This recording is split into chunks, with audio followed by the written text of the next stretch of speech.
오신 주님 주의 나라 임하셨네. 이 땅 위에 주님께 영광.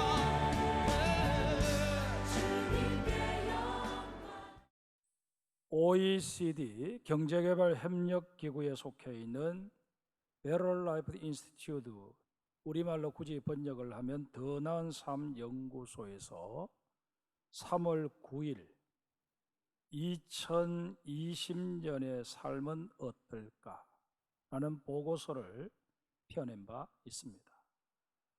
거기에 보면 불평등이 두드러지는 나라일수록 국민들이 느끼는 삶의 질도 떨어지는 것으로 나타났습니다. 우리나라의 경우는 남녀 간, 세대 간, 또 계층별, 교육 수준별 불평등이 OECD 평균보다 심한 것으로 나타났습니다. 자신의 삶에 대한 주관적 만족도를 묻는 질문에도 한국인들은 10점 만점에 평균 6.1점을 주었습니다. 이것은 조사 대상 33개 국가 가운데 터키 다음으로 낮은 32등에 해당하는 점수였습니다. 특히 35세에서 49세에 해당하는 그룹의 만족도가 가장 낮은 것으로 조사되었는데, 이 연령층은 가족 부양과 관련하여 재정적인 압박을 받고 있을 뿐만 아니라 직장에서의 업무나 일에 쫓겨 가족들과 어울릴 수 있는 시간을 제대로 갖지 못한다는 심리적 박탈감까지 겹치면서 스스로를 불행하다, 그렇게 느끼고 있다는 것입니다. 그런데 이 OECD에서 통계 집단을 연령대별로 구분을 하다 보니 35세에서 49세로 구분이 된 것이지, 우리나라 현실에 비추어 볼 때 현재 직장 생활을 하고 있는 모든 가장들, 즉 60대 초반까지가 다 여기에 해당이 된다, 그렇게 볼 수 있을 것입니다. 오늘 본문에는 이런 현대의 가장들을 잘 대변해 주고 있는 한 인물이 등장합니다. 바로 야곱입니다. 자신에게 주어진 삶을 힘겨워하면서도 그것을 운명처럼 받아들이고 있는 야곱의 모습 속에서 우리는 현대의 가장들 모습을 보게 됩니다. 야곱은 밧담 아람에서 외삼촌 집에 머물며 20년 동안 품꾼 노릇을 했습니다. 그 긴 세월 동안 속상했을 때가 어디 한두 번이었겠습니까? 당장 보따리를 챙겨 고향으로 돌아가고 싶은 그런 충동도 수없이 느꼈을 것입니다. 그러나 그때마다 아내와 자식들을 생각하며 야곱은 꾹꾹 눌러 참았습니다. 그런데 야곱에게는 남다른 무언가가 있었습니다. 야곱은 외삼촌의 부당한 처사에 분노가 치솟아 오를 때마다, 또 외사촌들이 말도 안 되는 일로 시비를 걸어오고 모든 잘못된 일에 대해서 책임을 전가하려 들 때마다 끓어오르는 분노를 추스르며 여호와 반막함하세, 여호와께서 여기 계시며 나를 돌보고 계시는데 저들이 뭘 어쩌겠나 생각하며 이겨내었습니다. 이런 야곱을 하나님께서 은혜와 자비로 감싸 주셨습니다. 그리고 이 야곱이 직면한 모든 상황들을 타개갈 수 있는 해결책과 힘을 주셨습니다. 자, 그러면 보십시다. 야곱이 오늘의 가장을 대변한다면 하나님께서 야곱에게 허락해 주신 해결책 또한 우리의 해결책이 될 수 있을 것 아니겠습니까? 이런 의미에서 우리는 하나님께서 야곱에게 허락해 주신 해결책이 무엇인지 귀담아 들어볼 필요가 있습니다. 하나님께서 야곱에게 허락하신 첫 번째 해결책은 바로 가족이었습니다. 창세기 29장에 보면 야곱이 밧담 아람에 당도하여 제일 먼저 만난 그 외삼촌 집의 식구가 누구였느냐 하면 외사촌 여동생 라헬이었습니다. 이 여동생을 보는 순간 첫눈에 반해버립니다. 라헬 역시 자신에 대해서 호감을 가지고 있는 야곱이 싫지 않았습니다. 이에 야곱은 외삼촌에게 7년 동안 품삯을 받지 않고 내가 열심히 일을 할 테니 라헬을 저에게 아내로 주십시오, 그렇게 요청을 합니다. 외삼촌 라반 편에서 볼 때는 전혀 손해보는 장사가 아니었기 때문에 그렇게 하겠노라 약조를 하고선 막상 결혼식 당일이 되었을 때 동생이 언니보다 먼저 결혼하는 예법은 없다 하는 자기 지방의 관습을 내세워서 첫째 딸 레아를 신방에 드립니다. 야곱을 속인 것입니다. 그러나 이 야곱은 라헬에 대한 사랑하는 마음이 너무 깊었기 때문에 이미 엎질러진 물 어쩔 수 없다 치고 다시 라헬을 위해서 7년간을 일할 테니 그 라헬을 둘째 부인으로 달라고 그렇게 외삼촌에게 요구를 합니다. 한 여인을 위해 14년을 고스란히 바친 것입니다. 야곱은 이런 수뇌보를 통해 사랑하는 여인을 얻고 가족이라는 공동체를 형성하게 됩니다. 가장에게 있어서 가족은 때로 책임을 져야 하는 짐일 수도 있지만 더 많은 경우 그 삶의 의미와 보람을 더해주는 버팀목이 되어주기 마련입니다. 사냥에서 흙이진 배를 움켜쥐고 돌아온 형 에서에게 팥죽 한 그릇, 어차피 여유 있게 쓴 것 좀 놔두어주면 되었을 것을 그 팥죽을 가지고 장자권 거래를 했던 인물이 바로 이 야곱 아닙니까? 이랬던 야곱을 정말 한 여인을 위해서 14년간 희생할 수 있는 정말 손해보는 인생, 바보 같은 인생, 외삼촌 라반에게 수도 없이 속으면서도 그것을 속으로 사귀는 그런 인생이 되도록 만들어 놓은 것이 과연 무엇일까요? 겉으로 드러난 이유는 라헬에 대한 사랑 때문인 것처럼 보입니다. 하지만 내면적인 이유는 다릅니다. 야곱을 그 밧담 아람까지 인도해 오신 하나님의 손길이 야곱을 그 과정 속에서 그렇게 다듬어 낸 것입니다. 야곱은 어려움에 처할 때마다 또 마음이 울적하고 흔들릴 때마다 여호와 밤마컴하제, 여호와가 여기 계신다 하는 말을 주문 외듯 고백했고 하나님께서는 이런 야곱을 귀히 여기셔서 한없는 사랑을 베풀어 주셨습니다. 뿐만 아니라 눈에 보이지 않는 하나님을 계속 사랑한다는 것이 때로는 막연할 수 있다는 사실을 깊이 헤아리셔서 이 야곱에게 이제는 눈에 보이는 사랑의 대상을 허락해 주십니다. 여러분, 우리가 신앙생활을 하면서 보이지 않는 하나님과의 관계에서 막 열심내게 되는 그런 경우도 없지 않아 있지만 그보다는 여전도회든 남성교회든 아니면 구역이든 아니면 이 교회 내의 소그룹에 참여해서 그 인간관계 속에서 내가 사랑을 느끼고 소속감을 느낄 때 그게 하나님을 향한 사랑으로 그렇게 표현되어지는 경우가 허다하지 않습니다. 이게 우리 인간들의 어떤 생리입니다.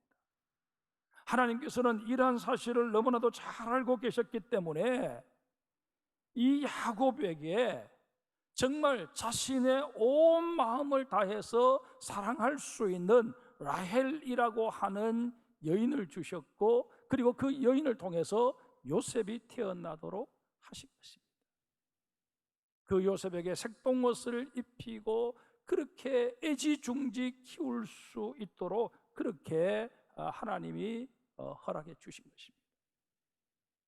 야곱의 마음이 따뜻해지니까 웬만한 어려움은 넉넉히 견뎌낼 수 있었습니다.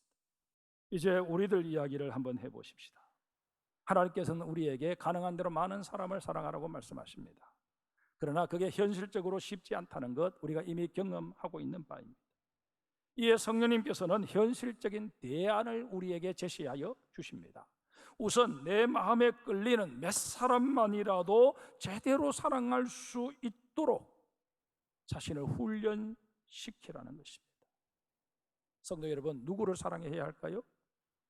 그 대상을 멀리서 찾으려 하지 말고 하나님께서 배필로 짝지어 주신 내 남편, 내 아내부터 제대로 사랑하는 훈련을 해야 합니다. 남편에게는, 아내에게는 마음대로 대하면서 전혀 그 마음도 헤아려 주지 않으면서 교회에 와서 다른 여성도들에게, 다른 남자 성도들에게 아주 친절을 베풀고 그렇게 하는 것 그 자체도 어떤 면에 있어서 참 우스꽝스러운 모습이 될 수 있다 하는 것입니다. 여러분, 부부 사이에 사랑이 회복되게 되면 자녀와의 관계도, 부모님과의 관계도, 일가 친족과의 관계도, 이웃 사촌들과의 관계도, 그리고 성도들 간의 관계도 다 회복되어지고 강화되어지기 마련입니다. 모든 사랑의 출발점은 결국 하나님께서 짝지어 주신 부부에서 출발한다 하는 사실을 명심하셔야 합니다.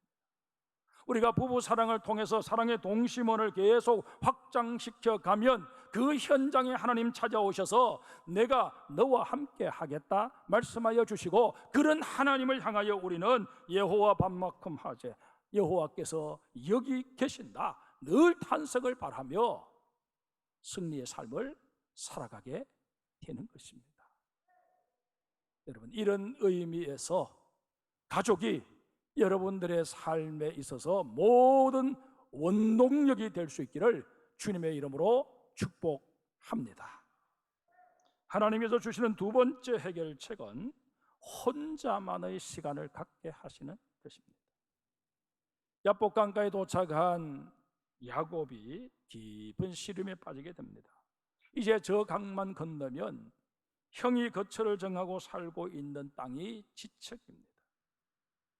아무런 대책 없이 강을 무작정 건넜다가 형 에서가 20년 전에 자신이 벌였던 그 장작권 사기 사건을 아직도 잊지 않고 보복하려고 기다리고 있다가 공격해 오게 되면 그 형을 상대로 해서 맞서 싸울 수도 없고, 그렇다고 도망을 치자니 뒤에 강이 또 가로막게 되고 진퇴양난의 상황에 빠질 수밖에 없었습니다. 그렇다고 해서 이것도 하지 않고 저것도 하지 않고 하세월 없이 그 강 건너편에 머물러 사는 것도 이게 만만한 일이 아니었습니다. 어차피 형 에서와 화해하고 이제는 서로를 의지하고 더불어 살아가야만 한다면 형과 언제 맞닥뜨려도 맞닥뜨려야만 했습니다. 고심 끝에 야곱은 야심한 시간을 택하여 은밀하게 강을 건넙니다. 그렇게 한 것은 또다시 형을 속이기 위함이 아니었습니다. 가능한 대로 형을 자극하지 않기 위함이었습니다. 많은 가축들과 식솔들을 다 건너보낸 후에 야곱은 홀로 강 이편에 남습니다. 하나님께서 야곱에게 혼자만의 시간을 갖도록 하신 것입니다. 이 혼자만의 시간에 야곱은 무엇을 해야 옳았을까요? 먼 길을 오느라 피곤한 상황이니 일단 잠부터 푹 자야 되겠다, 그렇게 생각하는 게 옳았을까요?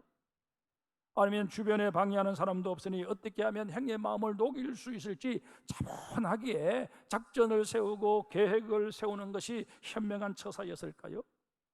이것도 저것도 아니면 아무도 듣는 사람이 없으니 하나님 앞에 소리 질러 울부짖으며 기도하는 게 자신이 현재 선택할 수 있는 최선책이라 그렇게 생각하고 그것을 해야 옳았을까요? 물론 기도도 필요합니다. 그러나 제대로 된 기도를 드리려면 우선적으로 해야 할 일이 있었습니다. 그것은 바로 자신을 돌아보는 일이었습니다. 이 사건을 설명해 주고 있는 호세아 12장 4절에 보면 그가 하나님의 천사임을 알 수 있습니다. 야곱은 천사와 밀고 당기는 씨름을 동틀 때까지 계속했습니다. 동틀 무렵 천사가 야곱을 떨치고 떠나려 하자 야곱이 나를 축복하지 않고서는 결코 떠날 수 없다고 거머리처럼 붙잡고 늘어집니다. 이에 천사가 묻습니다. 내 이름이 무엇이냐? 야곱이 자기 이름을 밝힙니다. 여러분 한번 생각해 보십시다. 천사가 야곱의 이름도 모르고 무작정 찾아왔겠습니까? 천사는 이미 자신이 찾아온 그 인물이 야곱이라는 것을 알고 있었습니다. 그럼에도 불구하고 내 이름이 무엇이냐? 그렇게 묻습니다. 야곱이라고 하는 이름의 뜻이 무엇입니까? 발꿈치를 잡았다라는 뜻 아닙니까? 발꿈치를 잡는다는 것은 남이 잘 되는 것 쉬 봐줄 수 없어 딴지를 걸고 꼬투리를 잡고 늘어지는 그런 모습입니다. 야곱의 인생이 그 이름처럼 이러했다는 것입니다. 이런 까닭에 하나님의 천사는 야곱에게 너의 실존이 어떠한지, 내가 지금까지 어떻게 살아왔는지 너 자신을 다시 한번 깊이 되돌아보라고. 네 이름이 뭐냐? 네 인생 어떻게 살았느냐? 그렇게 물은 것입니다. 코로나 사태로 인해 사람을 만나는 것이 자유롭지 못하고 우리 스스로도 자제하고 있는 그런 상황입니다. 이런 때에 우리가 해야 할 일이 무엇일까요? 넘어진 김에 쉬어간다고 그저 영적으로도 육적으로도 그냥 거질러서 그냥 그렇게 아무 생각 없이 세월을 허송하시렵니까? 결코 그래서는 아니 될 것입니다. 정말 우리는 이 코로나 사태 속에서 나 자신의 신앙을 다시 한번 되돌아볼 수 있어야 합니다. 정말 나의 신앙이 하나님의 말씀을 기준으로 해서 그렇게 꾸려지고 있는지, 아니면 내 임의로 내 편한 대로 사람들의 말 몇 마디 듣고 거기에 미혹되어서 좌충우돌하고 그렇게 살아가고 있지는 않는지 진지하게 따져보아야 할 것입니다. 외삼촌 라반은 야곱과 임금 계약을 체결하고서도 계속 어깁니다. 그럼에도 불구하고 하나님께서는 이 야곱을 복되게 하셔서 재물을 더해 주십니다. 거부가 되게 하십니다. 라반은 불성실했지만 하나님은 신실하셨습니다.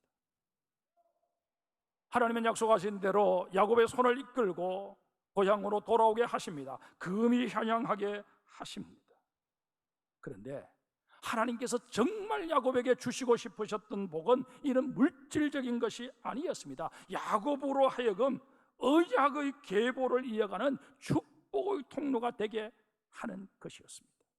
아브라함의 하나님, 이삭의 하나님이 야곱의 하나님으로 이어지도록 하는 것이 하나님의 뜻이었다는 것입니다. 그러기에 하나님께서는 홀로 남은 야곱에게 천사를 보내셔서 또 하나의 의미 있는 사건을 연출해 내신 것입니다. 이제 이 사건을 우리 좀 더 구체적으로 살펴보십시다. 하나님의 명을 받고 야곱을 찾아오게 된 천사는 자신을 붙잡고 늘어지는 야곱의 허벅지 관절을 쳐서 어긋나게 만들어 버립니다. 고관절 통증으로 어려움을 겪으신 분들은 당시 야곱의 고통이 어떠했을지 짐작이 되실 것입니다. 우리의 두 다리, 우리의 몸을 지탱시켜주고 이동하는 데 있어서 정말 요긴한 지체입니다. 그런데 이런 다리를 상체와 연결시켜 주는 것이 바로 고관절입니다. 따라서 고관절에 문제가 생겨버리게 되면 몸을 바르게 지탱하는 것 자체가 불가능해집니다. 심할 경우에는 제대로 걸을 수도 없을 뿐만 아니라 앉고 일어서는 것 자체가 힘이 듭니다. 그러면 우리 한번 생각해 보십시다. 야곱은 아직 강도 건너지 않은 상태입니다.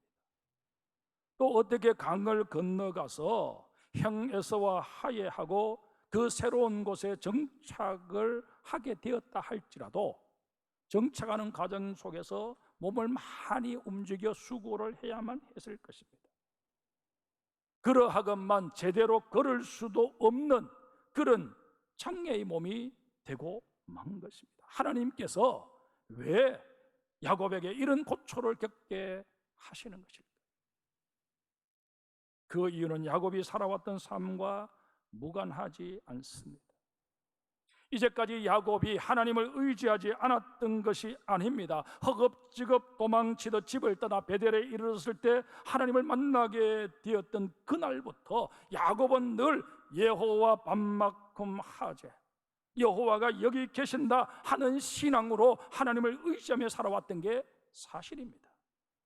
그런데 문제는 하나님을 의지하되 어떻게 의지했느냐 하는 것입니다. 한마디로 야곱은 자신이 세운 계획에 하나님께서 동의해 주시고 자신이 동원하는 방법에 하나님께서 힘을 보태어 주시기를 바라는 식으로 하나님을 의지했습니다. 자신의 인생에 하나님을 주인 삼은 것이 아니라 내 인생은 내가 알아서 꾸려갈 터이니 하나님께서는 내가 필요로 할 때마다 나타나셔서 내게 도움을 베풀어 주시면 됩니다. 이렇게 관계를 맺었다는 것입니다. 주어진 인생 폼나게 살고 싶은 게 우리들의 바람 아닙니까? 그러나 우리의 이런 바람과는 달리 하나님께서는 때로 우리에게 고독을 맛보게 하시고 다리를 절게 만드십니다. 심지어 아예 걷지도 못하고 엉금엉금 기어가게 하실 때도 없지 않아 있습니다. 지금 우리가 직면하고 있는 경제적 어려움이 바로 이런 예가 아닐까 그런 생각을 해봅니다. 그런데 여러분 31절을 한번 보세요. 다리를 절뚝절뚝 절며 걸어가는 야곱 앞에 해가 떠오릅니다. 그 환희의 현장을 야곱은 보니엘, 하나님의 얼굴이라고 이름을 붙입니다. 도망치듯 고향을 떠날 때 그 막막함 속에서 자신을 만나 주셨던 하나님께서 형이 어떻게 나올지 모르는 불안감을 안고 다시 돌아오는 그 고향길에서 자신을 만나 주시니 너무너무 감사했던 것입니다.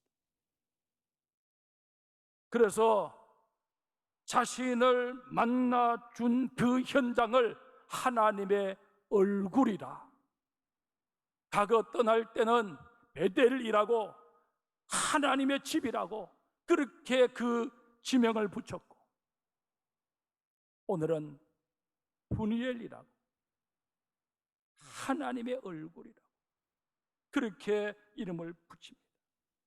하나님의 얼굴이 환하게 떠올라 자신의 앞길을 밝혀준다, 그렇게 믿은 것입니다. 그러기에 이제 이 야곱의 마음속에는 이제는 내가 살아가는 것이 아니라 내 안에 우리 하나님이 살아 역사하신다. 이제야말로 진정으로 여호와 밤만큼 하제, 이 신앙 고백이 나의 고백이 됩니다. 그렇게 고백하기에 이른 것입니다. 우리는 또 우리의 남은 인생을 살아가야 합니다. 우리의 남은 날이 얼마이든 간에 우리가 잠자리에서 일어나 새날을 맞이하는 그 매일매일 그 날이 분이에 하나님의 얼굴을 대면하는 그런 현장이 되고, 하나님이 오늘도 내게 빛을 비춰 주시니 나는 힘있게 일어나 소망 가운데 나의 삶을 살아가겠습니다 고백하는 우리 장성의 모든 성도들 되시기를 주의 이름으로 축복합니다. 생명의 말씀